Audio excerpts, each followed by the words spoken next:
दरम्यान ठाकरे गटाच्या यादीवरती काँग्रेस नेत्यांनी नाराजी व्यक्त केलेली आहे। या यादीसंदर्भात काँग्रेस नेत्यांचं काय मत, काय प्रतिक्रिया आपण पाहूया।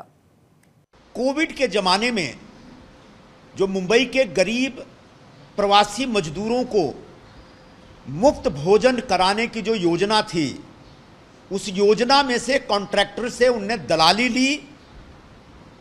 जो खिचड़ी सप्लाई की गई थी, उस खिचड़ी सप्लायर से उन्होंने दलाली खाई है, जिसकी छानबीन हो रही है।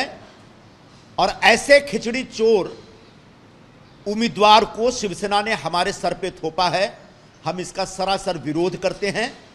कम से कम मैं ऐसे खिचड़ी चोर उम्मीदवार के लिए काम नहीं करूंगा, ये मैं आज घोषणा कर रहा हूं।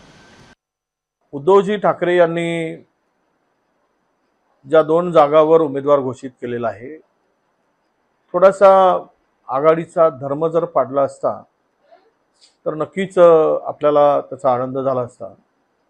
शेवट तीनही पक्ष मिळून अंतिम निर्णय घ्यायचा असतो आणि चर्चा संपली नाही, चर्चा सुरू आहे। अशा स्थितीमध्ये उमेदवार घोषित करणं हे थोडा आघाडी धर्माला निश्चितपणे थोडा गालबोट लावल्याच्या सारखं मला वाटतं।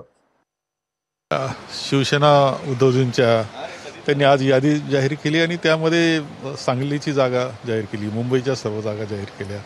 खरंच आम्हाला खूप नाराजी आमच्या सर्व कार्यकर्त्यांमध्ये ना आमच्यामध्ये त्याबद्दल नाराजी आहे। एक आघाडी म्हटलं तरी आघाडी धर्म असतो, ज्यावर चर्चा चालू आहे त्यावर उमेदवार जाहीर करू नये एवढी तर काळजी त्यांनी घ्यायला आवश्यक होतं, ती दुर्दैवानं घेतलेली नाही। ती नाराजी तर आमची आहेच आहे आणि याबाबतीत त्यांनी फेरविचार केला पाहिजे, हा सुद्धा आग्रह आमचा आहे। एबीपी माझा, उघडा डोळे बघा नीट।